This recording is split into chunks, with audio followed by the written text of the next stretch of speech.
Welcome to Prachi Academy YouTube channel. पिछले Jharkhand GS के class में हम लोग झारखंड के जनजाति के अंतर्गत घोड़ाइट जनजाति का डिटेल से स्टडी किए थे। आशा करते हैं कि पिछला वीडियो आप लोग देख लिए होंगे। साथ ही साथ इस चैनल को सपोर्ट करने के लिए एक लाइक, एक सब्सक्राइब और एक शेयर भी आप कर दिए होंगे। चलिए आज हम लोग झारखंड का अगला जनजाति देखते हैं। जो अगला जनजाति है चीक बड़ाइक जनजाति। तो ध्यान दीजिएगा, चीक बड़ाइक को समझने से पहले आपको बड़ाइक जाति को समझना होगा। ध्यान दीजिएगा, बड़ाइक जाति जो है आपका दो भाग में विभक्त है। एक जो कारपेंट्री का काम करता है और एक जो बुनकर समुदाय है।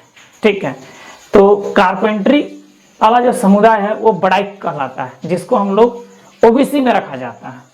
और जो हमारा बुनकर समुदाय का जो बड़ाइक है उसको हम लोग चीक बड़ाइक कहते हैं। बुनकर समुदाय वाला जो बड़ाइक होता है क्या होता है, हमारा चीक बड़ाइक होता है। और जो कारपेंट्री वाला जो बड़ाइक होता है वो हमारा नॉर्मल बड़ाइक होता है।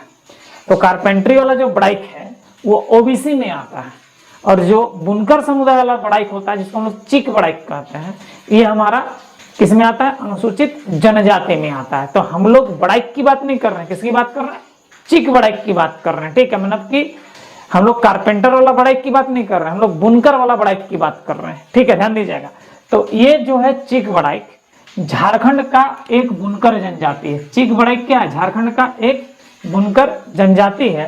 और इनका जो मुख्य पेशा था कपड़ा बुनना था। क्या था हमारा, कपड़ा बुनना था। हाथ का कपड़ा जिसको हम लोग खादी कहते हैं। ठीक है, महात्मा गांधी जी खादी कपड़ा के लिए प्रसिद्ध थे, आपको पता ही है। खादी का प्रयोग करने बोले थे, अंग्रेजों का कपड़ा को क्या कहते थे, बहिष्कार किए थे। तो ये जो हाथ का कपड़ा जो होता है, खादी कपड़ा का जनक कहा जाता है। इसको क्या कहता है, हाथ से बने कपड़ों का जनक कहा जाता है। किसको, चीक बड़ाइक को कहा जाता है। ठीक है, इनकी जो भाषा है मुंडारी है, हिंदी है, सदानी है। जैसे कि पांच परगना क्षेत्र में जो आपको चीक बड़ाइक देखने को मिलेगा उनका भाषा हिंदी है।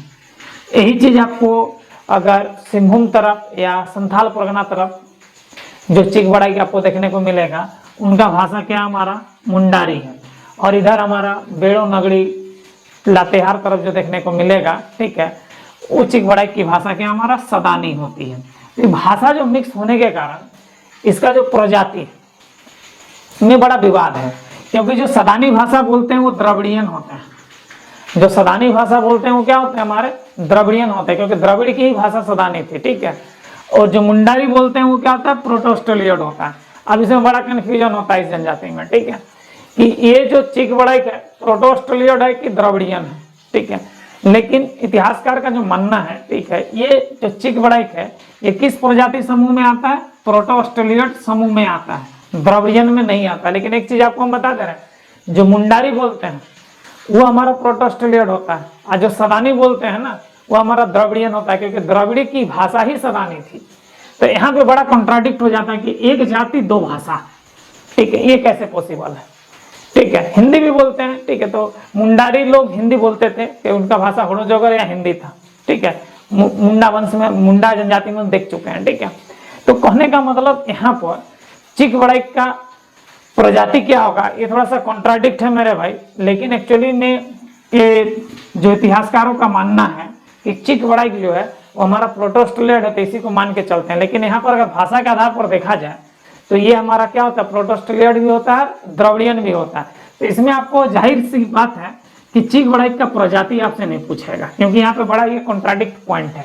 कुछ इतिहासकार का मानना है कि ये द्रविड़ियन है, कुछ इतिहासकार का मानना क्या है, प्रोटोस्टोलियड है। लेकिन अभी जो हमारा इसको अप्रूवल मिला हुआ है लगभग, ठीक है, बहुत सारे बुक में देखने को मिलता है कि इसकी जो प्रजाति है वो हमारा क्या है, प्रोटोस्टोलियड है। ये जो बड़ाइक जनजाति है, चीक बड़ाइक जनजाति, ये दो वर्ग में विभाजित है। एक होता है बड़ गड़ाही और एक छोट गड़ाही। बड़ गड़ाही मतलब बड़ जात और छोट गड़ाही मतलब छोट जात होता है। बड़ गड़ाही मतलब बड़ जात और छोट गड़ाही मतलब छोट जात होता है। इनके प्रमुख टोटेम गोत्र, ये टोटेम गोत्र में टोटेमिक गोत्र होता है, मतलब ये लोग गुष्टिधारी होता है, गोत्रधारी नहीं, मतलब सप्तऋषि वाला गोत्रधारी नहीं है। ये लोग गुष्टिधारी है, मतलब कि हमारा प्रकृति से रिलेटेड है ये लोग। ठीक है, ये लोग अपना गोत्र चिन्ह का नष्ट भी नहीं करेगा, गोत्र चिन्ह का पूजा भी करेगा, उसको मारना निषेध है, खाना निषेध है। ठीक है, तो याद रखिएगा इसके जो प्रमुख टोटेम गोत्र है, तनरिया है, खंबा है, तजना है। तजना, खूंटी के से आगे जाइए तो आगे तजना नदी मिलेगा, ठीक है। तो तजना से याद रख सकते हैं चिक बड़ाई। एक चीज सबसे बड़ी बात आपको बता देना, खूंटी का जो तजना नदी जहाँ पर पड़ता है, ठीक है, जहाँ पे हमारा थोड़ा सा तजना नदी से थोड़ा सा पहले हिरन पार्क भी है, ठीक है। तो तजना नदी के आसपास क्षेत्र में, ठीक है, हमारा चीक बड़ाई जनजाति भी देखने को मिलता है, ठीक है, चीक बड़ाई जनजाति देखने को मिलता है। तो हो सके जो लोग का अपना टोटेमिक गोत्र तजना है, तो उसी तजना के नाम से तजना नदी को रखा गया है, ठीक है। उस एरिया में हमारा चीक बड़ाई देखने को मिलता है। तो ये खूंटी, रांची से खूंटी जाते समय जो तजना नदी मिलता है, तजना गांव का नाम भी है, तो वहां पर आपको चीक बड़ाई बहुत ज्यादा देखने को मिल जाएगा, ठीक है। अध्ययन दीजिएगा, इन लोग में विवाह में वधू मूल्य देने की प्रथा है, तो सब में वधू मूल्य देने की प्रथा लगभग था, ठीक है। तो इन लोग जो वधू मूल्य को क्या कहता है, लोग गोनोड़ कहता है। क्या कहता है वधू मूल्य को, क्या कहता है लोग गोनोड़ कहता है। साथ ही साथ इन लोग में समगोत्री विवाह, मैंने एक गोत्र में विवाह क्या है, वर्जित है। समगोत्री विवाह क्या है, वर्जित है। लेकिन देखिए यहाँ पर विधवा विवाह और पुनर्विवाह दोनों प्रथा है, विधवा विवाह और पुनर्विवाह। तो इसका अंतर आपको हम गोड़ाई में बता चुके थे, ठीक है। विधवा विवाह मतलब कि वैसे पुरुष या स्त्री जिसका, मैंने अगर पुरुष है तो पत्नी मर गया है तो उसको विधुर कहेंगे, और जिसका पति मर गया उस औरत को क्या कहेंगे, विधवा कहेंगे। तो जो विधवा होता है उसको पुनः विवाह करने का अधिकार दिया गया था। साथ ही साथ पति के जिंदा रहते अगर तलाक हो गया, छोड़ा छोड़ी जिसको कहते हैं, उसके बाद उस लड़की का फिर से विवाह जो होता है उसको हम लोग पुनर्विवाह कहते हैं।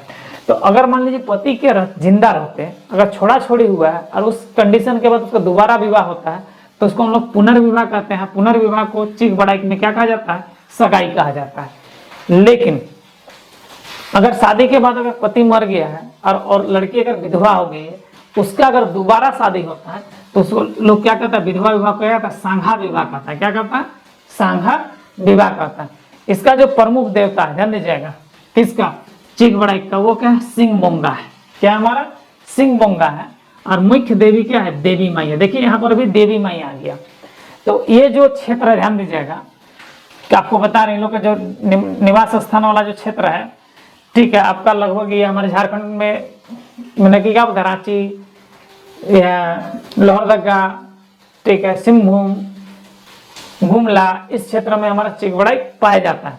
और इस क्षेत्र में हमारा फिर हमारा क्या बोलते हैं वो पांच परगना क्षेत्र, सिल्ली, ठीक है, मुरी, तमार, इस क्षेत्र में पाया जाता है। और ये लोग जो पूजा करता है देवी माई, तो ये लोग भी देवी माई मनसा देवी को ही का ही आह्वान करता है। देवी माई का मनसा देवी का ही पूजा करता है, उसी का आह्वान करता है। तो ऐसा हमारा मानना है कि ये लोग जो देवी माई जिस शब्द का प्रयोग कर रहा है, गोड़ाई तो चीक बड़ाई, ठीक है, गोड़ाई तो चीक बड़ाई, देवी माई का जो संबंध कर रहा है, कि संबोधन कर रहा है, वो ये संभव तो क्या किसके लिए हो सकता है, मनसा देवी के लिए हो सकता है। अन्य देवी देवता क्या है इनका, एक है ग्राम देवता है, दूसरा डिहवार देवता रास्ता का, पितर देव, नाग देव, बाघ देव, ये सब अन्य देवता। लेकिन मुख्य देवी देवता कौन कौन है, हमारा सिंह बोंगा और देवी माई है।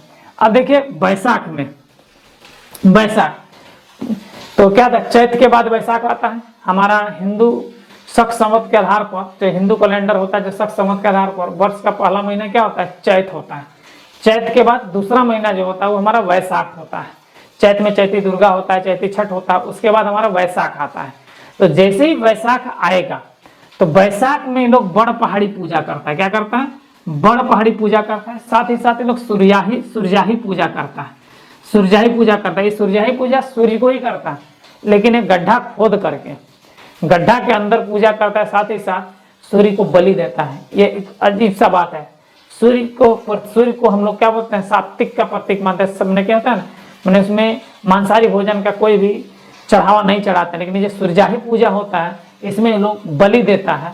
और इस पूजा में जो बलि दिया जाता है, जो बलि का जो प्रसाद होता है, इसको महिला नहीं खाती हैं, पुरुष खाते हैं। साथ ही साथ इस सूर्याही पूजा का जो भी प्रसाद होता है, इसको घर नहीं घुसाते हैं। जितना लोग खाना खा लेगा, खत्म नहीं हो, तो जो गड्ढा करके जहाँ पूजा दिया है वहीं पर उसको गाड़ करके दफना देगा। ये बड़ी अजीब सी बात है, याद रखिएगा। सूर्य को यहाँ पर बलि दिया जाता है। जनरली सूर्य को हम लोग को बलि नहीं दिया जाता है कोई भी पूजा में, ठीक है, लेकिन यहाँ पर सूर्याही पूजा में सूर्य को क्या दिया जाता है, हमारा बलि दिया जाता है। इस जनजाति में पहले हमारा क्या था, नरबली प्रथा भी था। एक मैं बता दूं मेरे भाई, नरबली की बात हुआ था, हमको बता दे रहा, मेरा एक फ्रेंड का घर है खूंटी और इधर रनिया तरफ, खुटी रनिया तरफ, ठीक है। तो उसका फुआ, जो मेरा फ्रेंड है, उसका फुआ का शादी वहाँ हुआ था। तो उसकी फुआ बोलती थी कि ये वैशाख के बाद खेत में बीज डालने का समय आ जाता है, तो बोलते थे उसकी फुआ कि अगर मेरा मैंने कि मरने का खबर, तबीयत खराब भी हो जाए तो मेरा गांव मत आना, क्योंकि यहाँ का ऐसा मान्यता है कि हम लोग का जो नरबली के लिए जो देवी देवता को खुश करते हैं, वो अपना बलि को खुद बुलाता है, और उस बीच में अगर कोई मेहमान वहाँ पहुंच जाता है तो उसको लोग नरबली देता है। रनिया क्षेत्र में ही वो है, एक गांव है उधर ही, ठीक है।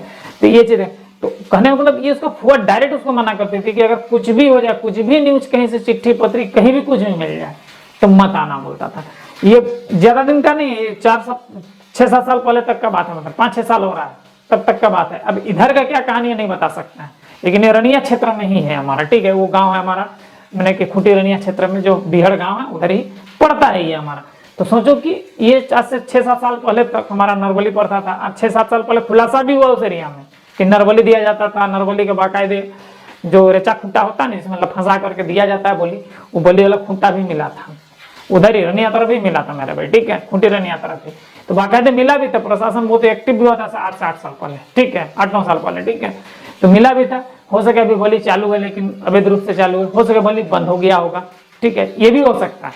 लेकिन इधर फ्रेंड से बहुत दिन से मुलाकात हमारी नहीं हुई, इससे जानकारी हम उसका जो करंट अपडेट है आपको नहीं बता सकते हैं। लेकिन ना वो एरिया था हमारा चीक बड़ाइक का एरिया, क्योंकि रनिया तरफ भी आपको चीक बड़ाइक देखने को मिलता है। मतलब ये जो बात कहा जा रहा है, इस जनजाति में पहले नरबली प्रथा थी, हो सके अभी भी है, जहां पर चीक बड़ाइक समूह है, ठीक है। तो नरबली प्रथा है अभी भी, तो हो सकता है, ये कोई बड़ी बात नहीं हम बोल रहे हैं, ठीक है। क्योंकि आज से 8 साल पहले ये गवर्नमेंट ही पकड़ा है उस एरिया में, झारखंड सरकार की ही बात कर रहे हैं यार। 8 से 8 साल पहले उस एरिया में नरबली प्रथा के लिए स्पेशल क्या बोलते हैं, रेचा खूंटा से सब प्राप्त किया था, बॉडी भी प्राप्त किया था, एक आदमी को बलि दिया गया था, ठीक है। और उसके बाद बहुत एक्टिव हुआ। उसके बाद वहाँ का जो पुजारी था, बैगा था, उसको उठा करके जेल में डाल दिया गया। अब पता नहीं उसके बाद क्या हुआ, इसका डिटेल जानकारी नहीं है। लेकिन आज से 8 साल पहले ये घटना हुआ था, अखबार का हेडलाइन का सुर्खी बना हुआ था ये हमारा, ठीक है। तो चीक बड़ाइक जनजाति में क्या नरबली प्रथा देखने को मिलती थी, लेकिन अब वर्तमान में नहीं मान के चलते हैं इसको, क्योंकि नहीं है, बुक में भी लिखा हुआ, खत्म कर दिया गया। अब ध्यान दीजिएगा, जाति व्यवस्था, जाति शासन व्यवस्था नहीं, मतलब इनका अपना कोई एक जातीय पंचायत नहीं है, याद रखिएगा, ठीक है। लेकिन इनका अंतर ग्रामीण परिषद है, और इसका अधिपति क्या होता है, राजा कहलाता है। हमने कि 10 गो 11 गो 12 गो मिलकर एक परिषद का निर्माण करते हैं। इस परिषद का जो हेड होता है, जो उसको हम क्या कहता है, राजा कहता है। और उसका जो सहायक होता है, सहायता करने के लिए दीवान और पानेर होता है, दीवान और पानेर होता है। ये जो राजा का पद, दीवान का पद और पानेर का पद, ये वंशानुगत होता है। राजा का बेटा राजा होगा, दीवान का बेटा दीवान होगा, और पानेर का बेटा पानेर होगा, ये कंप्लीटली वंशानुगत है। वर्तमान में चीक बड़ाइक में अखिल भारतीय चीक बड़ाइक कल्याण समिति का गठन किया गया है, और इससे हम लोग चीक बड़ाइक का उत्थान के लिए विभिन्न प्रकार का प्रोग्राम किया जाता है। आए दिन इसका प्रोग्राम सबसे ज्यादा अगर कहीं एक्टिव है तो उड़ीसा में देखने को मिलता है, हमारे झारखंड में देखने को नहीं मिलता है। मैंने कि अखिल भारतीय चीक बड़ाइक कल्याण समिति, तो उड़ीसा में इसको कहा जाता है चीक बड़ाइक महासभा कहा जाता है, अखिल भारतीय चीक बड़ाइक महासभा। और ये महासभा उड़ीसा में बहुत ज्यादा एक्टिव है चीक बड़ाइक के डेवलपमेंट के लिए। तो ये था मेरे भाई चीक बड़ाइक जनजाति का डिटेल जानकारी। आशा करते हैं कि आज का क्लास आप लोगों को अच्छा लगा है। अगर अच्छा लगा तो यहाँ पर एक लाइक बनता है, साथ ही साथ मेरा आने वाला वीडियो देखने के लिए इस चैनल को सब्सक्राइब कर लें। जय हिंद।